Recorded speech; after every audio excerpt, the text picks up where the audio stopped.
당신은 얼마나 알고 있는가를 물으려 했다고 그랬어요. 지금 옆에 있는 사람 한번 보세요. 그 사람이 진짜 그 사람 맞아요? 아닐지 모릅니다. 새해 첫날이니까 부부싸움 좀 시켜야 돼요. 여러분은 여러분이 사랑하는 사람, 그리고 사랑하고 싶어하는 그 사람에 대해서 얼마나 알고 계세요? 겉으로 보이는 그 사람이 진짜 그 사람이 아닐지도 몰라요.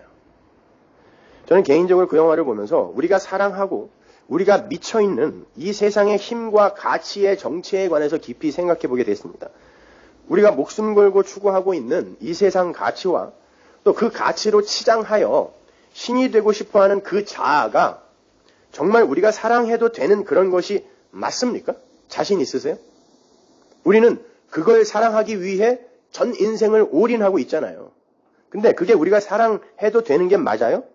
만일 나의 가치를 올려주고 나의 행복 지수를 높여줄 것으로만 알았던 그것들이 나를 죽이기 위해 교묘하게 위장을 하고 숨어든 마귀라면 어떻게 하실 거예요? 큰일 나는 겁니다. 그 중에서 우리가 제일 사랑하는 거, 이 세상 힘과 가치의 총화, 이 세상 힘과 가치를 꾹꾹 눌러서 우리가 손에 들고 다닐 수 있는 것으로 만들어 놓은 게 돈이죠. 거기에 대해서 성경이 뭐라고 하는지 한번 보세요. 전도서 5장 10절 표준 세번역으로 읽어드립니다. 돈 좋아하는 사람은 돈이 아무리 많아도 만족하지 못하고 부를 좋아하는 사람은 아무리 많이 벌어도 만족하지 못하니 돈을 많이 버는 것도 헛되다. 재산이 많아지면 그만큼 돈을 써야 할 때도 많아진다. 많은 재산도 임자에게는 다만 눈여기에 지나지 않으니 무슨 소용이 있는가. 적게 먹든지 많이 먹든지 막일을 하는 사람은 잠이라도 달게 자지만 배가 부른 부자는 잠도 편히 못 잔다. 나는 세상에서 기막히게 억울한 일을 보았다. 아끼던 재산이 그 임자에게 오히려 해를 끼치더라는 것이다. 어떤 사람은 재난을 만나서 재산을 다 잃는다. 자식을 낳지만 그 자식에게 아무것도 남겨줄 것이 없다. 어머니 태에서 맨몸으로 나와서 돌아갈 때에도 맨몸으로 간다. 수고해서 얻은 것은 하나도 가져가지 못한다. 또 한 가지 비참한 일을 보았다. 사람이 온 그대로 돌아가니 바람을 잡으려는 수고를 한들 무슨 보람이 있는가. 인생이란 평생 어둠 속에서 먹고 지내며 온갖 울분과 고생과 분노에 시달리며 사는 것이다. 보세요. 우리가 우리 자신을 행복하게 해줄 것이라고 철석같이 믿고 있는 이 세상 힘의 대표라 할 수 있는 돈이 오히려 우리를 근심케 하는 괴물이라는 거예요. 인정하고 싶지 않죠? 저도 잘 압니다. 디모데전서 6장 10절. 돈을 사랑함이 일만하게 뿌리가 되나니 이것들을 사모하는 자들이 미혹을 받아 믿음에서 떠나 많은 근심으로써 자기를 찔렀도다. 우리는 이러한 성경의 말씀에 절대 동의하지 않습니다. 왜냐하면 우리의 현실 속에서는 돈이라는 게 세상의 힘이라는 게 우리의 가치를 한없이 올려주고 있는 것처럼 보이거든요. 심지어 후진차 타고 가면 호텔에서 주차장에도 못 세우게 합니다. 저 뒤로 가라고. 돈은 분명히 나를 사랑하여 나를 유익하게 할 것이다라고 철떡같이 믿고 있는 거예요. 그렇다면 이 세상 가치와 소유의 대표라고 할 수 있는 그 돈이라는 것으로 화려하게 치장을 해서 신의 자리에 올려놓고 싶은 그 나, 결국은 나죠. 그죠? 그 나, 그 육적 자아는 과연 우리가 사랑해도 되는 겁니까? 우리는 나를 사랑하기 위해 살잖아요, 사실은. 매 순간이 나를 사랑하는 삶을 사는 거란 말입니다. 누가복음 17장 33절 보세요. 무릇 자기 목숨을, 이게 육적 자아입니다. 자기 목숨을 보존하고자 하는 자는 잃을 것이요 잃는 자는 살리라. 그 육적 자아를 살리기 위해 안간힘을 쓰는 건 오히려 자신을 죽이고 있는 것이다라는 말이에요. 이렇게 우리가 사랑하는 것들이 그리고 나를 사랑하여 그 나의 하나님처럼의 그 삶을 도와줄 것이다라고 생각했던 그것들이 사실은 우리를 죽이기 위해 투입이 된 악당 죄과 같은 것들이라는 거예요. 그래서 성경이 말세의 심판을 받을 자들에 대해서 이렇게 묘사를 하는 겁니다. 디모데후서 3장 1절. 네가 이것을 알라. 말세에 고통하는 때가 이르리니 어떤 놈들이 고통을 당하는지 보세요. 말세. 이 심판 때 이후에 이야기하는 거예요. 사람들은 자기를 사랑하며 돈을 사랑하며 자긍하며 교만하며 해방하며. 어때요? 자기를 사랑하고 돈을 사랑하는 그놈들이 지옥 간다는 뜻이거든요. 근데 우리는 그게 올바른 삶이고 가치 있는 삶인 줄 알아요. 그래서 그걸 위해 하나님까지도 이용하는 게 기독교입니다. 디모데후서 3장 1절 이하에 나오는 그 말은 여러분이 가슴 깊이 올 한 해 동안 새겨놓으셔야 하는 그런 아주 중요한 어절들인 거예요. 이렇게 우리가 사랑하고 있는 육적 자아, 즉 자기 자신과 돈은 우리가 사랑해야 할 존재가 아니라 우리를 심판대에 세워서 죽일 수 있는 무서운 거예요. 그런데도 우리는 그러한 것들이 나를 사랑하여 나라는 존재를 하나님처럼의 자리에 올려놓아줄 수 있을 것으로 착각하며 사는 거죠. 그게 죄였잖아요. 근데 우리는 그걸 추구하며 산다니까요. Deceived라는 영화에서의 그 골디 혼이 친절하고 자상하게 자신의 가치를 높여주었던, 그러나 사실은 그녀를 죽이기 위해 잠입을 했던 그 멋진 남편에 대해서 그토록 오랫동안 달콤한 오해를 하고 있었던 것과 다를 바가 없는 어리석음입니다. 그래서 성경은 우리 인생에 잠입해 들어오는 살인마 잭 같은 그런 재물과 자아를 몰아내고 죽이라고 반복하여 경고하고 있는 거예요. 야고보서 5장 3절 보십시오. 너희 금과 은은 녹이 슬었으니 이 녹이라는 건 금과 은 안에 감추어져 있는 독이란 뜻이에요. 독. 이 녹이 너희에게 증거가 되며 불같이 너희 살을 먹으리라. 너희가 말세의 재물을 쌓았도다. 디모데전서 6장 17절. 네가 이 세대의 부한 자들을 명하여 마음을 높이지 말고 정함이 없는 재물에 소망을 두지 말고 오직 우리에게 모든 것을 후히 주사 누리게 하시는 하나님께 두라. 히브리서 13장 5절. 돈을 사랑치 말고 있는 바를 족한 줄로 알라. 골로새서 3장 5절. 그러므로 땅에 있는 지체를 죽여라. 살찌우라가 아니에요. 죽여라. 이렇게 우리가 우리 존재의 가치를 높여주고 있다고 생각하는 이 세상의 힘과 그 힘을 재물 삼아 섬기려 하는 육적 자아는 몰아내고 죽여야 할 것이지 모으고 살찌워야 하는 대상이 아닌 거예요. 그래서 사도 바울은 자신의 육적 자아가 날마다 죽어가는 것을 자랑한 겁니다. 고린도전서 13장 51절 보세요. 형제들아 내가 그리스도 예수 우리 주 안에서 가진 바 너희에게 대한 나의 자랑을 두고 단언하노니 나는 날마다 죽노라. 자기가 날마다 죽는 걸 자랑하고 있단 말입니다. 우리의 생각과는 완전히 다르죠. 내가 날마다 죽어가는 건 이 힘의 원리가 지배하는 유괴 세상 속에서는 부끄러워해야 할 일이잖아요. 근데 자랑하고 있다니까요. 날마다 죽는 것을 이렇게 목소리 높여 자랑할 수 있는 자, 그가 성도예요. 사도는 자기가 부정되고 부인되는 현장, 날마다 죽는 현장을 자랑거리로 밝히 드러내고 있어요. 고린도후서 11장 30절. 내가 부득불 자랑할진대 나의 약한 것을 자랑하리라. 그래놓고 뭐 자랑해요? 나 사도로 부름받고 제일 먼저 한 게 광주지 타고 도망간 거야. 그 이야기 한다니까요. 그걸 자랑해요. 그런 건 감춰둬도 되잖아요. 그걸 왜 이야기하고 성경에까지 기록해 놓냐 말입니다.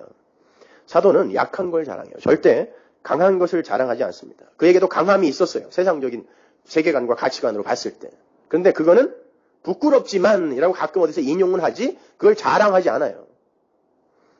육적 자아의 신분 상승이나 명예 획득, 세상 가치나 소유의 증대로 자신을 자랑하지 않아요.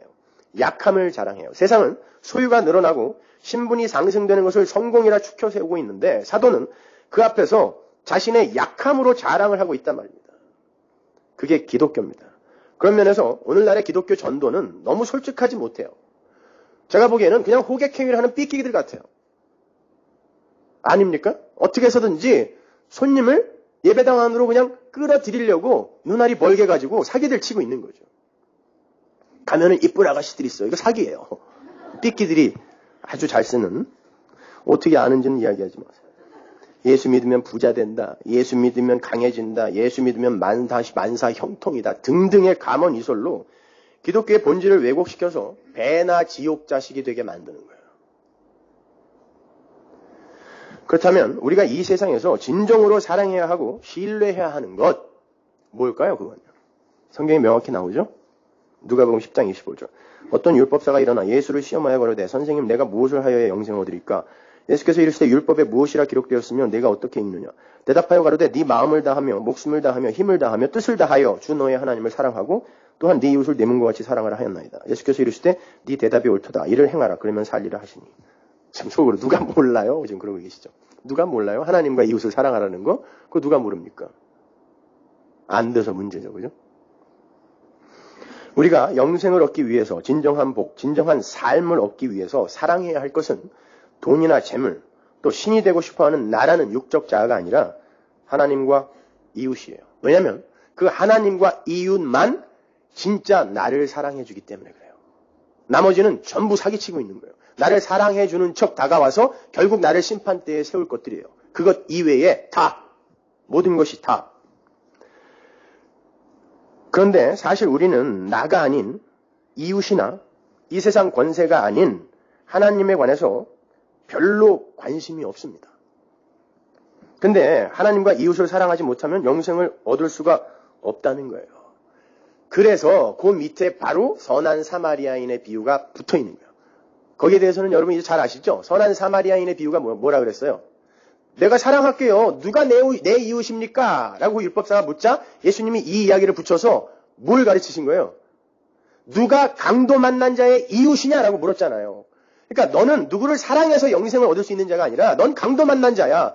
그래서 거반 죽어서 이리 굴리면 이렇게 굴러가고 저리 굴리면 저렇게 굴러가고 하는 그런 죽은 자란다. 그래서 진짜 이웃인 선한 사마리아인 예수가 하늘의 나그네 이 세상의 이방인 예수가 오셔서 너를 사랑해 줘야 너는 영생을 얻는 거야를 가르쳐준 게 선한 사마리아인의 비유잖아요.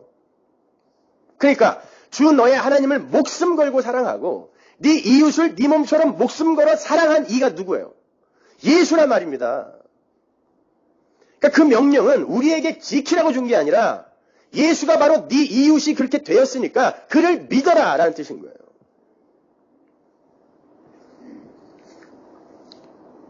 그러니까 주 너의 하나님을 목숨 걸어 사랑하고 자기의 이웃을 자기 몸처럼 사랑하신 분은 예수 한 분이에요.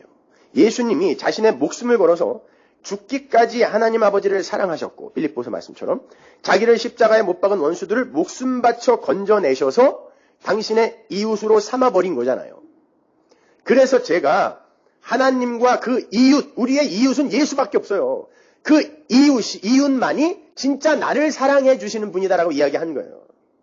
먼저 그들로부터 그 하나님과 내 이웃인 예수로부터 사랑을 받아야 그리고 그걸 알아야 나는 누구를 사랑할 수 있는 존재가 아니라 하나님과 이웃으로부터 내 이웃인 예수로부터 사랑을 받아야 살 수 있는 자구나를 알아야 그가 산 자예요. 그가 영생을 얻은 자란 말입니다. 다시 한번 말씀드리지만 주 너의 하나님을 목숨 걸어 사랑하고 네 이웃을 내 몸처럼 사랑하라는 그 명령은 우리가 이 땅에서 힘을 써서 성취해야 할 명령이 아니라 예수 그리스도에 의해 이미 성취가 된 묵시 속의 현실을 보여주는 거예요. 그리고 그 불가항력적인 은혜의 현실을 깊이 알아가면 알아갈수록 나라는 자아와 이 세상의 힘만을 향하여 부어지던 그 사랑이 조금씩 하나님과 우리의 진정한 이웃인 예수께로 옮겨지게 되는 그러한 신앙생활의 지향성이란 이미 완료된 곳으로 향하게 되는 나의 삶을 이야기하는 거란 말이에요. 그 지향성을 설명하고 있는 거예요. 그래서 예수님께서 이렇게 표현하셨습니다. 요한복음 15장 12절 내 계명은 곧 내가 너희를 사랑한 것 같이 너희도 서로 사랑하라 하는 이것이니라. 또 나오죠. 사람이 친구를 위하여 자기 목숨을 버리면 이에서 더 큰 사랑이 없나니. 보세요. 그 사랑은 무슨 사랑이냐면 예수님이 말씀하신 이웃 사랑은 무슨 사랑이었냐면 친구를 위하여 목숨을 버리는 사랑이란 말입니다. 그 사랑이 가능해요? 안 되잖아요. 누가 하셨다는 거예요? 우리는 죽었다 깨나도 예수의 친구 못 되는 거죠? 그러면요. 우리가 무슨 예수를 위하여 목숨을 바칩니까? 지 명예를 위하여 목숨을 바치지. 지 인기와 만족을 위해서 목숨 바치죠. 순교도 그렇게 하는 사람 많아요. 목숨까지도 바치면서 지 영광을 챙기는 게 인간입니다. 타락한 죄인. 오직 예수만 원수를 위해 목숨을 바칠 수 있는 분이에요. 그분만이 우리의 이웃인 것입니다. 그렇듯 우리가 하나님과 이웃을 사랑한 게 아니라 하나님이 우리를 사랑하셨고 예수가 자신의 목숨을 버리면서까지 우리를 친구로 삼아주셨어요. 그걸 구원이라 그래요. 요한일서 4장 10절 보세요. 사랑은 여기 있으니 우리가 하나님을 사랑한 것이 아니요 오직 하나님이 우리를 사랑하사 우리 죄를 위하여 화목제로 그 아들을 보내셨습니다. 이게 하나님의 이웃 만들기예요. 하나님의 이웃 사랑이라 말입니다. 이렇게 진짜 사랑은 자신의 유익을 챙기기 위해서 먼저 선심을 쓰는 그런 악당 재개 행사가 아니라 자신이 조금 오해를 받더라도 상대방의 유익을 위해서 자신의 손해를 감수하는 거예요. 그게 이 역사 속에서 우리의 인생에 그대로 나타나요. 하나님은 우리의 비위를 맞춰주지 않으세요. 하나님은 오해를 받을 짓을 하신다니까요. 때로는 침묵하시고 때로는 벼랑으로 우리를 밀어내리기도 하세요. 근데 그게 살 길이기 때문에 오해를 받더라도 그렇게 하시는 거예요. 악당 잭처럼 여러분의 비위를 무작정 맞춰주지 않아요. 그건 죽이는 거니까. 그게 바로 하나님 나라의 삶의 원리입니다. 나를 죽여 내가 손해보아 상대방을 살려내는 것. 그래서 하나님 나라와 관계없는 이 세상과 육의 존재는 절대로 그 사랑을 흉내낼 수 없어요. 그거는 내 만족, 그리고 나의 인기나 명예나 명성의 상승을 위해 연극하는 겁니다. 중간 정리를 해볼까요? 우리 성도는 이 세상에서 흙에서 나온 자기의 육신을 포함한 땅의 것을 사랑해서는 안 되는 존재입니다. 그리고 하늘의 것을 사랑하고 이웃을 사랑해야 하는 존재예요. 그런데 흙으로 지어진 인간은 흙에 속한 것만을 사랑하게 돼 있어요. 왜? 지가 흙에서 나왔기 때문에 왠지 흙이 땡겨. 하늘의 것을 안 땡겨요. 거기에 하나님의 은혜가 가입을 해서 산자가 될 때 땅에서 눈을 들어서 그가 비로소 하나님과 하나님의 것을 사랑할 수 있게 되는 거예요. 근데 그건 아픕니다. 왜? 나는 흙에서 나왔기 때문에 거기서 떨어지면 아파요. 이게 살과 뼈를 깎는 것처럼 아파요. 근데 하나님 그렇게 포를 떠버린다니까요. 그러나 그러한 가능성조차도 성도 안에 들어가신 성령의 열심일 뿐 성도의 육적 자아는 끝까지 자기를 죽이려고 자신에게 붙어있는 그것들만을 사랑해요. 죽는 날까지요. 제가 아주 오래전에 성도의 상태를 설명하면서 어거스틴의 하나님의 노성, 그 하나님의 노성에 나온 내용으로 설명을 해드린 적이 있어요. 인간은 애초에 창조가 되기를 able to see인의 상태로 창조된다 그랬죠? 엄밀히 따지면 그것도 말도 안 되는 건데 하여튼 이해하기 쉽게 설명해드리기 위해서 able to see인의 상태로 지어지는데 타락을 함으로 말미암아 not able not to sin, 죄를 안 지을 수 없는 자들이 되는 거예요. 그들이 하는 모든 게 다 죄니까.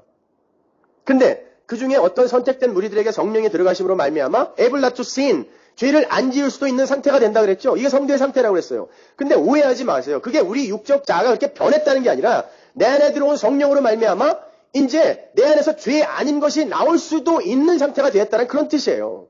거기에 나중에 이 육적 자아를 우리가 다 벗고 새 몸을 입을 때 이제 not able to sin, 죄를 짓지 못하는 상태가 되는 거예요. 그러니까 지금 우리의 상태, able not to sin의 이 상태도 결국 우리가 영광을 챙길 수 있는 게 아니에요. 내 안에 들어오신 성령이 간혹 나에게 뭘 교훈하시기 위해서 죄 아닌 걸 보여주시는 것일 뿐이란 말입니다.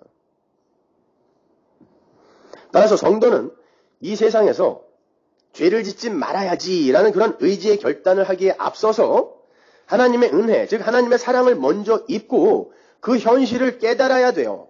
엄밀히 말하면 성도는 이미 묵시 속에서 하나님과 하늘에 속한 것만을 사랑하는 자로 완성이 되어 있습니다. 근데 그 성도라는 사람들이 원래 흙이었단 말이에요. 땅과 하늘은 절대로 하나가 될 수 없는 상극이에요. 하늘은 창조주이고 땅은 피조물이기 때문에. 그런데 그 흙들이 하늘의 존재가 되어버려요. 마치 창세기 둘째 날에 그 언약이 담겨있는 내용처럼 휘장이, 공창이 찢어지고 하늘과 땅이 하나로 돼버린다니까요. 그 언약이 성취되는 거예요. 어떻게? 은혜로요. 은혜로. 그래서 하나님은 그 성도들을 그들이 나온 땅에다가 한동안 처박아 두는 거예요. 이게 역사예요. 그게 신앙생활이에요. 인생입니다. 우리는 이 땅에서 나왔어요. 그래서 여기서 땅과 같이 뒹굴다가 그냥 땅하고 같이 죽어야 돼요. 그게 우리의 인생이란 말입니다. 원래가. 하나님의 은혜가 아니면 우린 그냥 흙에 속한 것을 좋아하다가 흙으로 돌아갈 수밖에 없는 죽은 자들임을 확실하게 경험하게 해주는 거예요. 이 세상 속에서. 그래서 여러분은 이 세상 것을 당연히 좋아해야 돼요. 좋아할 수밖에 없어요. 그럼에도 불구하고 하나님의 은혜와 사랑과 능력이 그들에게 가입하여 땅만 좋아하는 죽은 흙들이 땅에서 들어 올려져서 하늘의 존재로 바뀌어버렸다는 게 얼마나 엄청난 기적인지를 뼛속 깊이 체험하고 돌아가는 게 이 역사와 인생의 존재 이유인 거예요. 그래서 오늘 본문이 성도를 규정하기를 하나님의 사랑하심을 입고, 우리가 사랑해서가 아니에요. 사랑하심을 입었다라는 건 우리가 사랑으로 반응하기 전에 이미 완료되었다는 뜻이에요. 그게 사랑하심을 입었다, 부르심을 입었다 이런 뜻이에요. 부르심을 입었다라는 것도 우리가 거기에 반응하기 전에 이미 부른 자리로 우리를 데려갔다라는 완료의 뜻이 들어가 있는 거거든요. 그러니까 사랑하심을 입었다라는 건 우리가 사랑으로 반응하기 전에 이미 하나님이 사랑했단 말이에요. 그렇게 해서 예수 그리스도의 것, 세상 것이 아니라 예수 그리스도의 것으로 불렀다는 거예요. 그 말은 우리가 이제 예수께 됐다라는 건 예수가 시키는 대로 살아야 돼요. 우리가 원하는 걸 이루는 게 기독교 아니란 말입니다. 그런 연유에서 성도는 구원을 받은 이후에도 자신이 얼마나 땅의 것을 좋아하는지를 철저하게 폭로당해야 돼요. 아닌 척 쇼하지 마세요. 그리고 자신은 원래 그렇게 땅에 속한 자로 땅과 함께 영원한 저주의 바다로 들어갈 수밖에 없었던 존재였음을 확실하게 자각하세요. 그리고 인정하세요. 하나님께서 타락한 인간을 저주하실 때 너는 흙에서 왔으니 흙으로 돌아가라 그랬죠? 그게 저주의 상태예요. 내가 땅의 것을 너무 좋아하면서 그 땅의 것과 함께 뒹굴고 있는 그 상태가 저주라니까요. 너는 흙에서 왔으니 흙으로 돌아가라. 흙인 인간이 땅과 땅에 속한 것을 사랑하고 즐기다가 땅과 함께 멸망하는 게 사망이에요. 반면에 흙인 인간이 땅과 이별하고 하늘의 존재로 새롭게 창조되는 것을 구원이라고 하는 거예요. 그 과정 속에서 일을 하시는 분은 하나님 한 분뿐입니다. 우리 인간이나 그 어떤 피조물도 그 과정에 개입할 수가 없습니다. 우리는 그렇게 나를 죽일 이 땅의 것들과 땅에서 나온 나의 이 육적 자아를 너무 사랑하고 있는 자신의 악마성을 철저히 경험해야 돼요. 그리고 말씀 안에서 그러한 방향을 잘못 잡은 사랑이 결국 나를 파멸시키고 말 것이라는 것을 아프게 배우셔야 됩니다. 그럼에도 바뀌지 않는 그 나라는 존재에 그 세상 사랑에 대한 집요한 집념에 치를 떠셔야 돼요. 거기에서 우리는 하나님의 사랑을 갈구하게 되는 거고 그분의 긍휼을 용서를 갈구하게 되는 거고 하나님의 그 은혜와 긍휼의 필연성을 자각하게 되는 거예요. 아, 나 하나님의 은혜 아니면 큰일 나는 거구나. 13만 5천 명 미디안 군사 앞에 300명으로 횃불과 꽹가리 들고 서는 거예요. 이렇게. 이거 어떡하지? 하나님이 도와주시지 않으면 나 죽네. 이 상태로 밀려 내려가는 걸 성도의 신앙생활이라고 하는 거예요. 그렇게 나라는 존재는 하나님의 사랑이 없으면 영원히 땅의 존재, 마귀로밖에 살 수 없는 가련한 존재라는 것이 진정으로 자각이 될 때, 그런데 하나님께서 당신의 아들의 목숨을 끊으시면서까지 우리를 사랑해 주셨다는 사실이 믿음 속에서 확인이 될 때, 우리는 나와 이 땅의 것으로 집중이 되어 있던 그 사랑을 조금씩 하나님께로 돌려드릴 수 있는 거예요. 그러나 그 모든 것이 바로 하나님의 열심에 의해 이미 완료되어 있는 거고 역사 속에서 격발이 되는 거란 말입니다. 쉬운 말로 하나님이 먼저 사랑하신 자가 하나님의 도우심으로 그 사랑의 깊이와 넓이와 높이를 자각하게 됨으로 말미암아 하나님의 사랑에 반응하게 되는 것, 그것을 성도의 하나님 사랑이라고 하는 거예요. 그러나 그건 아주 미미하죠. 그리고 그렇게 하나님으로부터 사랑받은 다른 이웃들을 바라보면서 우리와 같은 복음을 갖고 있는 그런 이웃들을 바라보면서 틈으로서 문제지만 그들을 바라보면서 야, 저 사람도 나와 같은 은혜를 받은 사람이구나. 이렇게 동질성의 호감을 갖게 되는 걸 이웃 사랑이라고 해요. 그러니까 천국이라는 곳은 하나님이 사랑하시는 자가 가는 곳이지 하나님을 사랑하는 자가 가는 곳이 아니란 말입니다. 잘 새겨 들으세요. 그러니까 천국이라는 곳은 하나님이 사랑하시는 자가 가는 곳이지 하나님을 사랑하는 자가 가는 곳이 아니란 말입니다. 잘 새겨 들으세요. 천국은 은혜로 가는 곳이지 행위로 가는 곳이 아니란 말입니다.